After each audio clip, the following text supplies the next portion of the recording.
Hello दोस्तों, नमस्कार। देखें कि जैसे आज हम बात करेंगे नेपच्यून इन 11th हाउस, अर्थात जिन जातकों का नेपच्यून 11वें भाव में होता है उनको कैसे फल मिल सकते हैं।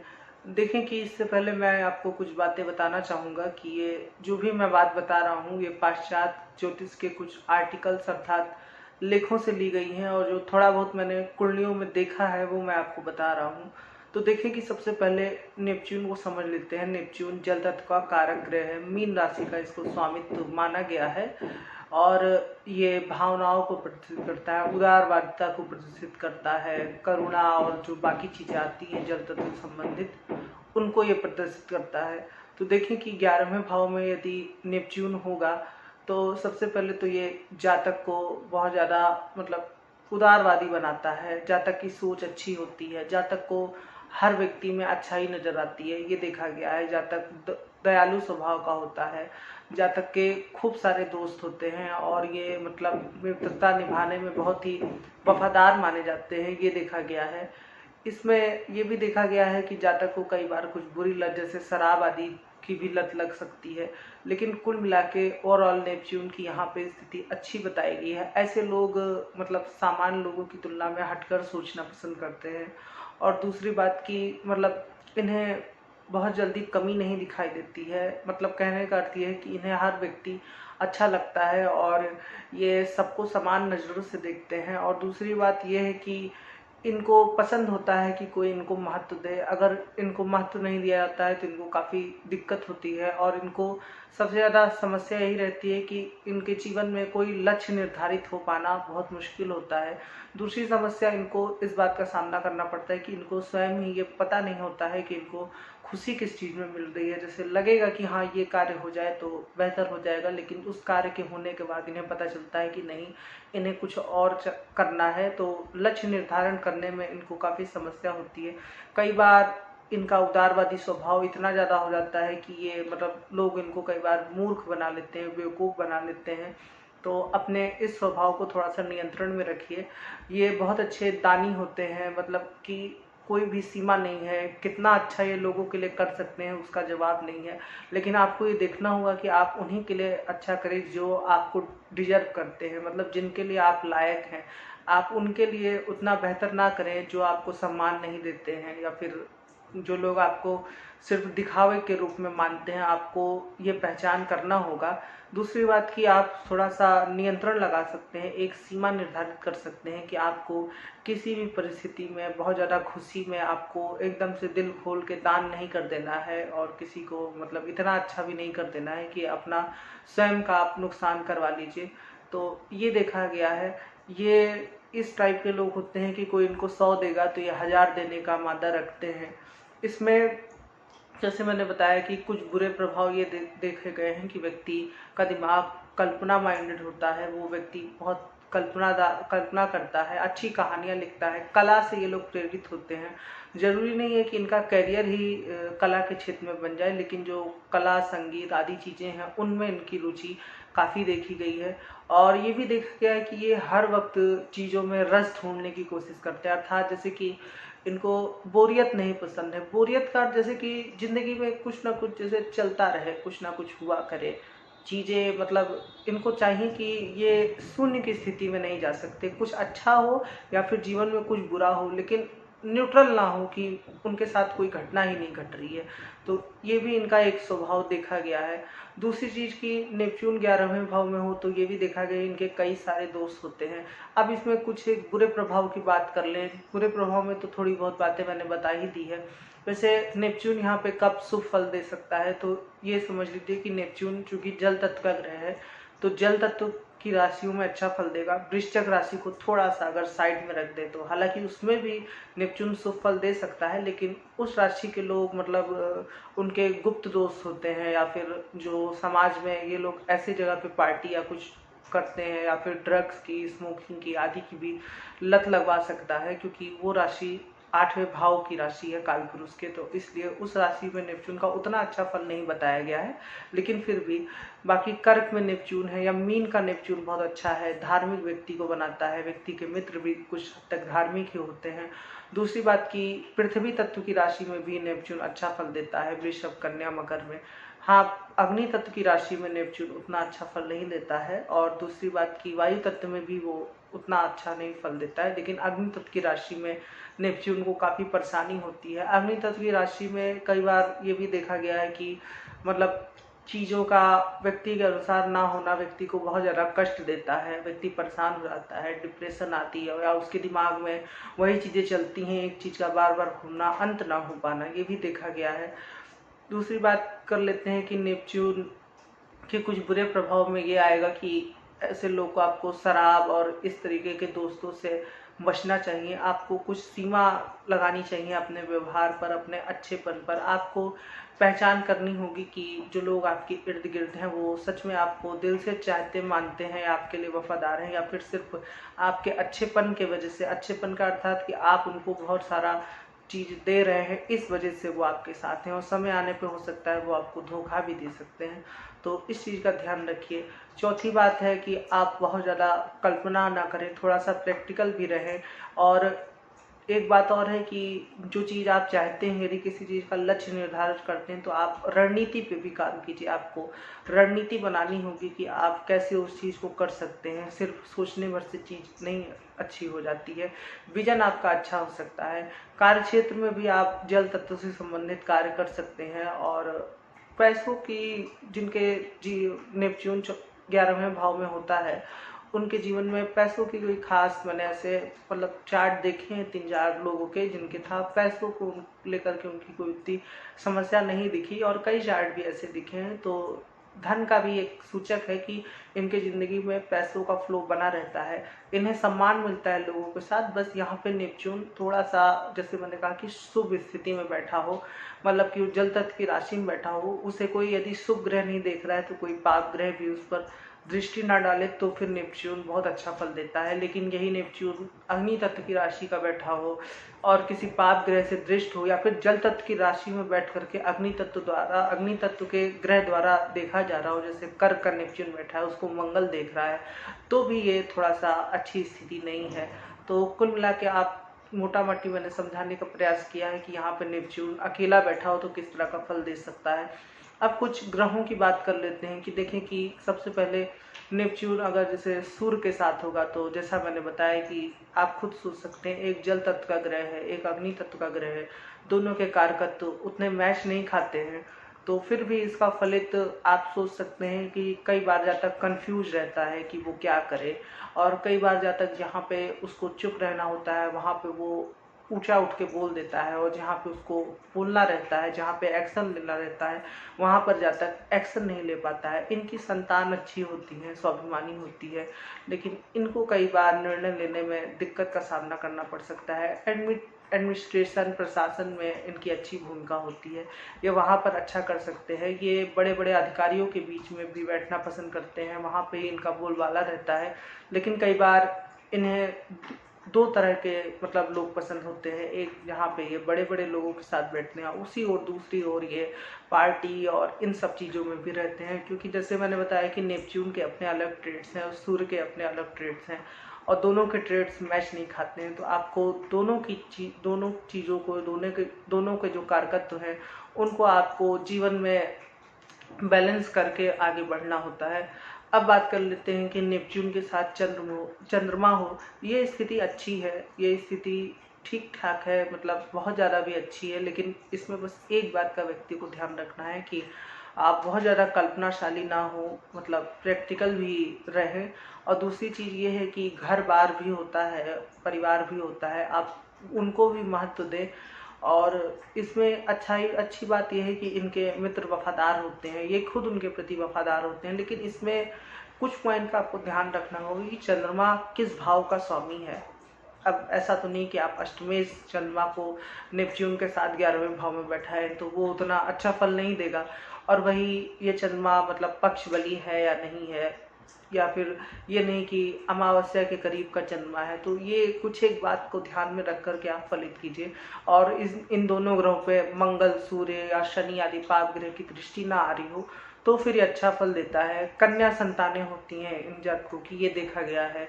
और ऐसे लोग मतलब कई समुद्री यात्राएं करते हैं, ये भी देखा गया है, उन्हीं से उनका व्यापार भी रहता है, ये भी देखा गया है। और एक बात का ध्यान रखें, जैसे मैंने बताया कि बहुत ज़्यादा भावनाओं में ना उलझें, थोड़ा सा प्रैक्टिकल रहें। और दूसरी चीज़ इसका ध्यान रखें कि यदि आप जो भी कल्पना करते हैं आप उसको लिखने का प्रयास करें, वरना आपकी कल्पनाएं आपके ऊपर बोझ बन जाएंगी और जब वो कल्पनाएं पूरी नहीं होंगी तो आपको पीड़ा होगी। तो इस चीज़ का आप ध्यान रखिए। यदि आप बहुत ज़्यादा कल्पना करते हैं तो आप उसको कविता, कहानी या शायरी या जो भी अन्य प्रकार है उसका रूप उसमें आप लिख सकते हैं, लेकिन आप ये नहीं कि सारा दिन आप हसीन सपने देखने में बिताते हो।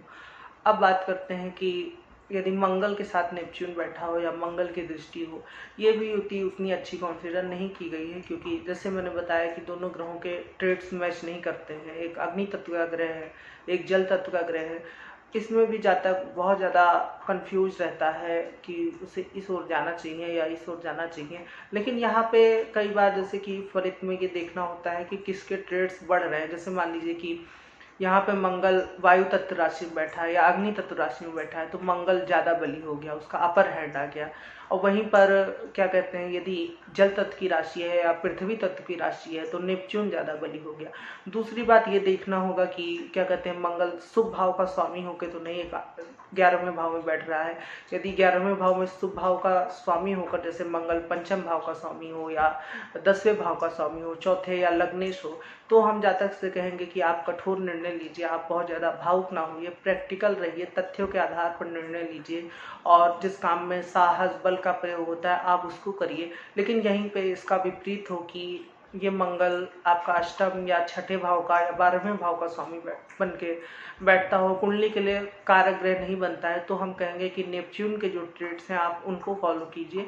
और ऐसे लोग के ये भी देखा गया है कि दो तरह के मित्र होते हैं। एक जो मतलब इन्हें पसंद ही होता है कि मारपीट झगड़ा लड़ाई उसमें करते हैं, और दूसरे जो शांति से बैठना पसंद करते हैं। तो आप कुल मिला के, अब मैंने ये दो बिंदु बता दिए हैं, आप इन दोनों बिंदुओं को जोड़ करके समझ सकते हैं कि आपके जीवन में किस प्रकार की घटनाएं घट सकती हैं। बस आपको ये ध्यान रखना है कि आपको किसको फॉलो करना है, मंगल को या फिर नेपच्यून को, धन की स्थिति के लिए और मित्रों की स्थिति के लिए। अब बात करते हैं कि नेपच्यून और शुक्र हो, ये भी एक अच्छी स्थिति के रूप में माना गया है। बड़े बड़े कलाकारों के चार्ट में ये देखा गया है, इनका संगीत, बॉलीवुड और जो फिल्म इंडस्ट्री है इनसे बहुत गहरा लगाव होता है। जीवन में एक समय इनको वहाँ पे काम करने का मौका भी मिलता है, एक्टिंग आती है, लेकिन इसके लिए बुद्ध और बाकी फैक्टर को भी देखना पड़ेगा। लेकिन ये एक महत्वपूर्ण पॉइंट है इन सब क्षेत्रों में जाने के लिए। व्यक्ति के कई प्रेम संबंध भी होते हैं, इसका एक नेगेटिव कॉज ये भी है। और दूसरी बात की 11वें का शुक्र उतना अच्छा बताया नहीं गया है, क्योंकि ये भोग भाव से ठीक 12वां है, तो इस चीज़ का भी ध्यान रखिए कि इसको अच्छा नहीं कहा गया है। दूसरी चीज़ ये बताई गई है कि व्यक्ति कई बार व्यसन में लिप्त हो जाता है। व्यसन अर्थात कि वो दिन भर सिर्फ सेक्स और बिस्तर के बारे में सोचता है, लेकिन इसके लिए पाप प्रभाव को भी देखना पड़ेगा। आप सीधा सीधा ऐसे ये बात नहीं कह सकते हैं। कुल मिला के ये शुक्र की स्थिति नेपच्यून के साथ अच्छी बताई गई है। अब बात करते हैं कि 11वें भाव में यदि नेपच्यून के साथ गुरु अर्थात बृहस्पति बैठा हो तो फिर कैसे फल हो सकते हैं। देखिए कि ये एक बहुत अच्छी युति में कंसिडर किया जाता है। और बृहस्पति के साथ यदि नेपच्यून हो तो व्यक्ति बहुत ज़्यादा ज्ञानी होता है, वो प्रोफेसर होता है या फिर पांडित्य का कार्य करता है या फिर उसके बहुत ज़्यादा फॉलोअर होते हैं, ये देखा गया है। इनको सम्मान के ये लेकिन भूखे होते हैं, ये भी देखा गया। हालांकि इनको सम्मान की प्राप्ति भी होती है, बहुत ज़्यादा इनको सम्मान मिलता है, ये भी देखा गया चार्ट में। ऐसा व्यक्ति मैं कैसे बताऊं कि बहुत ज़्यादा मतलब उसकी जो सोच है वो आपको प्रभावित कर देगा अपनी सोच से, और वास्तव में इनकी सोच किसी भी समाज को बनाने में बहुत महत्वपूर्ण भूमिका निभाती है। ऐसे लोग होते हैं जिनका बृहस्पति नेपच्यून के साथ हो। लेकिन इसमें कुछ एक पॉइंट है जिसको आपको ध्यान रखना होगा कि बृहस्पति किन भाव का स्वामी है। दूसरी बात कि बृहस्पति वहाँ पे नीच का तो नहीं हो रहा है, और बृहस्पति पे किन ग्रहों की दृष्टि है।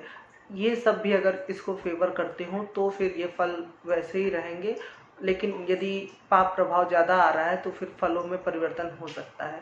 इस चीज़ का ध्यान रखिए। पुत्र संतान की इन लोगों को प्राप्ति होती है, ये देखा गया है। इनके जो बच्चे होते हैं वो भी अपने पिता का बहुत ज़्यादा नाम रोशन करते हैं। इसमें बस एक चीज़ का आपको ध्यान रखना होगा कि जैसे बहुत ज़्यादा जो गुरु का सेल्फनेस होता है कि घमंड और इन सब चीज़ों को आप थोड़ा सा कम कर सकते हैं। कई बार आप दूसरों को भी सम्मान दे सकते हैं यदि वो उसके लायक हो तो। आप इस चीज़ को भी देख सकते हैं कि अगला व्यक्ति भी बहुत मेहनत कर रहा है। ज़रूरी नहीं है कि हर चीज़ के लिए आप ही रेस में दौड़े या फिर हर जगह पे आपको ही सम्मान की तलाश हो। ऐसा करना आपको स्वार्थी बनाता है। तो इस चीज़ का थोड़ा सा ध्यान रखिए। दूसरों के लिए भी सोचें। हालांकि आप दूसरों के लिए सोचते हैं, दूसरों की आप बहुत मदद करते हैं, आप दूसरों को देख करके बता सकते हैं कि ये व्यक्ति बहुत अच्छा है, लेकिन वही व्यक्ति यदि आपको कोई राय देने आ गया तो फिर वो आपको बहुत ज़्यादा दिक्कत हो जाएगी। वो फीलिंग नहीं आती कि कोई हमको कैसे बता सकता है।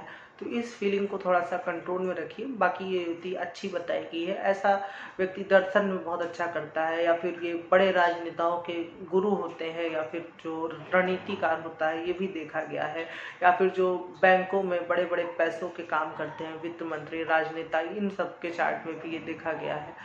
अब बात करते हैं कि नेपच्यून के साथ यदि राहु बैठा हो तो किस प्रकार के फल मिल सकते हैं। देखें कि सबसे पहले तो इनको सलाह रहेगी कि कोई मतलब ऐसे दोस्त बनाए जो अच्छे हों, जो सदाचार विचार के हों, और जो मतलब ईश्वर और इन सबको मानते हों, क्योंकि बहुत मुश्किल होता है इनको ऐसे दोस्त मिलना। और यदि कोई है तो आप उसका सम्मान करिए, क्योंकि वही आपको निकालेगा।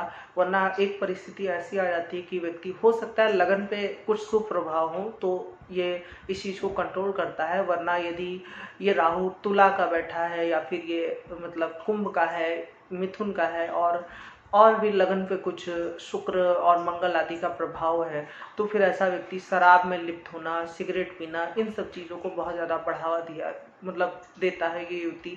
दूसरी चीज़ ये देखिए कि इन्हें फेम जल्दी मिल जाती है। सफलता जो आजकल का टेक्निकल युग है उसके हिसाब से इनको काफ़ी तेज़ी से सफलता मिल जाती है। ग्रास्पिंग पावर अच्छी होती है, चीज़ों को ये बहुत अच्छे से समझ सकते हैं।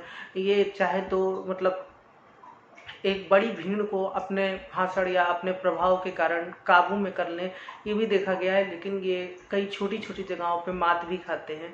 बस इनको यही राय रहेगी कि ये अपने शरीर का ध्यान रखें, बहुत ज़्यादा भोग विलास में लिप्त ना हो जाएं, कुछ अच्छे कार्य भी करें, तो फिर इनका जीवन अच्छे से चल सकता है। देखें कि अब बात कर लेते हैं कि बुध और नेपच्यून की युति के बारे में। तो देखें कि ये युति भी अच्छी बताई गई है। ऐसा व्यक्ति बहुत ज़्यादा बुद्धिमान होता है, इंटेलिजेंट जिसको कहते हैं, जो मतलब जिसको हर कोई पसंद करता है, ये देखा गया है। बुध और नेपच्यून वाले व्यक्ति बैंकिंग, सीए और जो ये सब चीज़ें हैं, डाटा इकट्ठा करना, या किसी मतलब बड़ी कंपनी का एडिटर होना, सॉफ्टवेयर इंजीनियर, ये सब चीज़ों में ये लोग जाते हैं और अच्छे से कार्य करते हैं। बुध और नेपच्यून में थोड़ा सा ये दिक्कत देखा गया है कि संतान प्राप्ति में थोड़ा सा विलम्ब हो सकता है, या कई बार जैसे कि कुछ यदि संतान भाव में भी बुरा प्रभाव है तो इनकी संतान मतलब ना होने का भी योग बनता है, या मान संतान, कुपोषित संतान होने का भी कुछ योग बनता है, क्योंकि बुध सीधा सीधा नपुंसक ग्रह होकर के 5वें भाव को देख रहा होता है, वो भी नेपच्यून के साथ है। तो इस चीज़ का थोड़ा सा ध्यान रखिएगा। दूसरा फलित इसका ये बनता है कि ऐसे लोग बुद्धिमान तो बहुत होते हैं, लेकिन ये ज्ञानी वर्ग के व्यक्तियों से मतलब कई बार हारते हैं। तो मतलब हारने का अर्थ ये है कि आप जो बुजुर्ग हैं, बूढ़ा व्यक्ति है, कोई जो ज्ञानी व्यक्ति है, आप उसका सम्मान कर सकते हैं। वहाँ पे आपको ये सोचने की ज़रूरत नहीं है कि आप उसके पीछे भागें, आप उसकी तरह बने। उनके ट्रेड्स अलग हैं, आपके ट्रेड्स अलग हैं, आपको आपका अपना अलग क्षेत्र है। जरूरी नहीं है कि वो ज्ञानी व्यक्ति भी आपके जो कार्य है उसको कर ले, और जरूरी नहीं है कि आप उनके कार्य कर लें। तो इतना तुलनात्मक होना जरूरी नहीं है। कई बार ये भी देखा गया है कि बहुत ज़्यादा बेहतर परफॉर्मेंस करते हैं, लेकिन इनको उतना सम्मान नहीं मिलता है, सम्मान किसी और को मिलता है। तो इस चीज़ को थोड़ा सा अपने मन पे लेने की ज़रूरत नहीं है। जैसे कि मैं कैसे कहूँ कि कोई जैसे जैसे गुरु के ट्रेड्स हैं कि वो सलाहकार होगा किसी का, और आप उस कंपनी में बहुत अच्छा काम कर रहे हैं, लेकिन चूंकि वो व्यक्ति का कोई सलाहकार है तो हो सकता है कि वो ज़्यादा उसको सम्मान वो व्यक्ति देता हो, आपको उतना नहीं देता हो। तो उसको उतना दिल पे लगाने की ज़रूरत नहीं है। बस ये बात देखी गई है। इनके भी अच्छे मित्र होते हैं, हंसी मजाक इनको बहुत पसंद होता है, और जो कॉमेडी करते हैं, कॉमेडी फिल्में पसंद होती हैं, और जो स्टैंड अप कॉमेडियन भी कई लोग इनमें बुध वाले बनते हैं। लेकिन इसके लिए वृषभ राशि और शुक्र का प्रभाव भी देखना होगा। जो लोग टीवी पे हंसाते हैं, जॉनी लीवर हो गए, इस तरीके के कलाकार भी ये लोग बनते हैं, ये भी देखा गया है। बुध और नेपच्यून व्यक्ति को, जैसे मैंने कहा कि बहुत ज़्यादा इंटेलिजेंट बनाता है, लेकिन इनको भावनात्मक चीज़ों की समझ भी होनी चाहिए, आनी चाहिए कि जहाँ पे इमोशन आ रहे हो वहाँ पे अपना बहुत ज़्यादा बुद्धिमत्ता ना घुसाएं, और बाकी इस तरीके से आप इस चीज़ को बैलेंस करके चल सकते हैं। अब बात करते हैं कि यदि नेपच्यून के साथ केतु बैठा हो तो किस तरह के फल मिल सकते हैं। देखें कि ये युति व्यक्ति को, मैं कैसे कहूँ कि थोड़ा सा बहुत ज़्यादा धार्मिक बना देती है एक समय के बाद। कई बार ये होता है कि व्यक्ति बहुत ऊंची पोस्ट पर जाता है जीवन में, लेकिन उसके बाद अचानक से उसके जीवन में एक टर्न आता है या कुछ किसी घटना के कारण व्यक्ति उन सब मोह माया को छोड़ने का प्रयास करता है। दूसरी बात कि केतु 11वें भाव में हो और लग्न पे कुछ भौतिक ग्रहों का प्रभाव हो, जो मतलब फिजिकल चीज़ों की तरफ ज़्यादा आकर्षण बनाते हों, जैसे कि शुक्र आदि बुध बैठे हों, तो फिर व्यक्ति को बहुत परेशानी होती है। व्यक्ति चाह रहा है कि वो लग्जीरियस लाइफ जिए, उसको सम्मान मिले, लेकिन वहाँ पे उसके साथ हो उल्टा रहा है कि उसको हर समय अकेला रहना पड़ता है, स्पिरिचुअलिज्म की तरफ वो उसको देखना पड़ता है। तो इस तरीके से कॉन्ट्रडिक्ट होता है। तो इस चीज़ का ध्यान रखिए कि यदि लग्न पे शनि गुरु आदि की दृष्टि है तब तो यहाँ पे केतु व्यक्ति को उस ओर ले जाएगा, अन्यथा यहाँ पे कई बार व्यक्ति मतलब स्पर्धा में लगा रहता है कि इसके पास इतना है, इसके साथ क्यों हो रहा है। व्यक्ति खुद अच्छा होता है, लेकिन जैसे मैंने कहा कि उसको बहुत देख करके लोगों को परेशानी होती है, सम्मान नहीं मिलता है, उचित लाभ उतना नहीं मिलता है, क्योंकि ये लाभ भाव ही है। केतु के साथ नेपच्यून यदि बैठा हो 11वें भाव में, तो एक समय ऐसा आता है जब आपको तय करना होता है कि आप इधर या उधर, और उन दोनों में भारी अंतर होता है। तो उस चीज़ के लिए, उस परिस्थिति के लिए, यदि कोई परिस्थिति ऐसी बनी है जिसमें आपको कभी भविष्य में तय करना पड़े कि आपको भौतिक चीज़ें चाहिए, यही चाहिए, या फिर आपको एकदम अलग शांति से रहना है, तो उस परिस्थिति के लिए आप तैयार हो जाइए, आपको निर्णय लेना होगा। लेकिन यहाँ पर जैसे मैंने बताया, मैं कई बार कह चुका हूँ कि कई चीज़ें और देखनी पड़ती हैं। जैसे धनु का केतु बैठा है तो उसके फलित एकदम अलग हो जाएंगे, मेष का केतु और नेपच्यून बैठा है तो उसका फलित एकदम हो जाएगा। अब ऐसे करके पूरी तरीके से पता नहीं कितने फलित बन जाएंगे, तो मैं सबकी बात तो नहीं कर सकता, लेकिन मैंने मोटा मोटी बताया है आपको कि आप कैसे बाकी चीज़ों को भी जोड़ करके फलित कर सकते हैं। अब बात कर लेते हैं कि शनि और नेपच्यून यदि 11वें भाव में बैठे हों, तो शनि और नेपच्यून ये योग, मैं कैसे कहूँ कि व्यक्ति शांत होता है, व्यक्ति को वहाँ पे बोलता है जहाँ पे ज़रूरत हो। और ये भी देखा गया है कि इनके इनकम में, मतलब कमाई करने में काफ़ी विलम्ब होता है, क्योंकि शनि वहाँ पर बैठा है। लेकिन इसमें यदि आपका शनि शुभ है, मतलब शुभ भाव का स्वामी है, वृषभ लग्न है या फिर तुला लग्न है, और मतलब शनि अपनी उच्च राशि में बैठा हो, नीच राशि में नहीं बैठा हो, अपने मतलब कि शत्रु ग्रह की राशि में नहीं बैठा हो, तो फिर ये शनि अच्छा फल देने वाला होता है। व्यक्ति मतलब लोग देखते हैं और अपना आदर्श ऐसे व्यक्तियों को मानते हैं कि व्यक्ति धीरे धीरे इस तरीके के अथक प्रयास किया और उसके बाद उसको कैसे सफलता मिली। ये जरूरी है कि आपको लेट सफलता मिलती है, लेकिन आप मेहनत करें। इनके दोस्त जो होते हैं वो थोड़ा सा निम्न वर्ग के व्यक्तियों से इनकी दोस्ती होती है, लेकिन जरूरी नहीं कि ये खुद निम्न वर्ग के होंगे। इन्हें निम्न वर्ग के लोग पसंद होते हैं, जो जमीन पे, धरातल पे, आम लोग, ठेले वाले, रिक्शे वाले, ऐसे कई बार। लेकिन ये भी देखा गया है कुछ बुरा प्रभाव आ जाए, राहु का दृष्टि आ रही हो, तो ऐसे लोग भी मतलब कि शराब जुए आदि में लिप्त होते हैं, और उसी की वजह से काफ़ी इनको तकलीफ उठानी पड़ती है। कई बार यदि ये शनि अशुभ है, क्योंकि इस पे तो पूरा मैंने वीडियो किया हुआ है, आप उसको जरूर देखें, शुभ शनि या अशुभ शनि, उससे आपको पता चल जाएगा कि कैसे शनि का फल बदल जाता है यदि वो शुभ होगा या फिर वो अशुभ होगा। तो यदि यहाँ पे अशुभ शनि है, मतलब कि पाप भाव का स्वामी है, दूसरी बात कि वो नीच का बैठा है, अच्छा नहीं है, तो कई बार सम्मान ना मिलने की वजह से व्यक्ति जितना मतलब वो मेहनत करता है उसकी तुलना में उसको बहुत कम मिलता है, तो बहुत उसको परेशानी होती है। उसके दोस्त उसको हो सकता है कि धोखा दे दे, तो बहुत ज़्यादा इस वजह से उसको दुख और मानसिक पीड़ा का सामना करना पड़ सकता है।